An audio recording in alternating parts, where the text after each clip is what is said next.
Bonsoir à tous, c'est Jean Titi. Bienvenue dans cette nouvelle vidéo ce mercredi 12 janvier. Alors je viens vers vous avec les nouvelles réactualisations du modèle numérique et on va s'intéresser donc à notre week-end, donc du 15 et 16 janvier, qui n'aura rien à voir avec le week-end que nous avons connu avec ces fortes pluies qui ont occasionné donc de nombreuses crues pour les régions du sud-ouest, et puis ce vent tempétueux qui a soufflé en tempête, notamment donc sur la Bretagne, sur les côtes de la Manche, avec des rafales à plus de 140 km/h sur la Bretagne.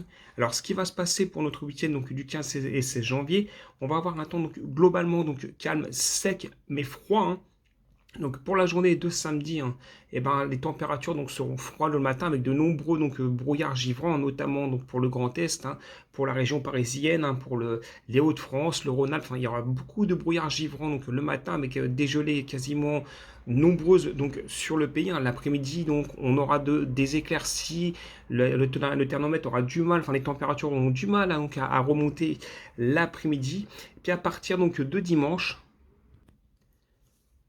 à partir de dimanche, on pourra avoir un affaiblissement de l'anticyclone qui se décalerait légèrement sur l'Irlande, et de ce fait, en fin de compte, on aurait des nuages, notamment sur le nord, sur les Hauts-de-France, sur le bassin parisien. On pourra avoir des nuages assez nombreux pour cette journée de dimanche, un temps qui serait globalement sec, froid, avec un ciel gris, mais des conditions secs. Après, au-delà de notre week-end, l'anticyclone pourra nous quitter quelques jours et puis revenir à nouveau sur nous, former cette barrière anticyclonique. Alors je vais avancer le modèle numérique au mercredi d'après, qu'on puisse voir ce qui va se passer.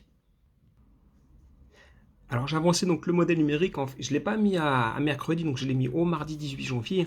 Donc on voit toujours la présence de notre anticyclone avec 1035 hectopascales à son cœur, qui est centré sur le Royaume-Uni.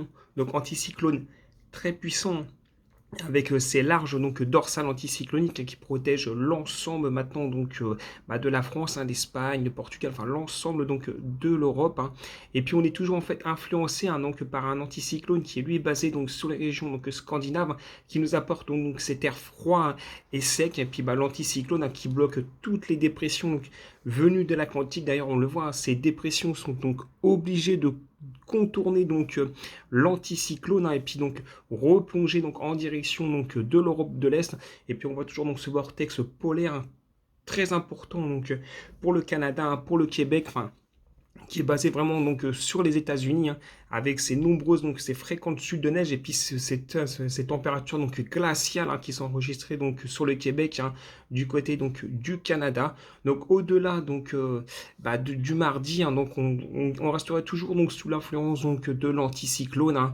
Et puis au-delà du week-end à venir, donc pas ce week-end-là, mais l'autre à venir, les modèles numériques sont encore assez flous. Certains voient vraiment le retour du froid en direction de l'Europe de l'Est, ou alors un affaiblissement de l'anticyclone.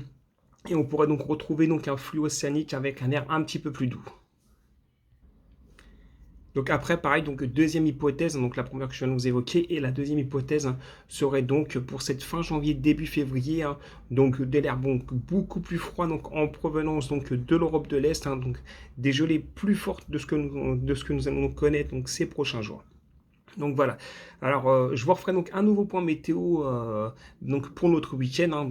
Pour dimanche, je vous referai un point météo dimanche pour la semaine d'après, et on verra tout ça avec les nouvelles acquisitions du modèle numérique. Sur ce, je vous souhaite une bonne soirée à tous. C'était Jean Titi. Bye tout le monde.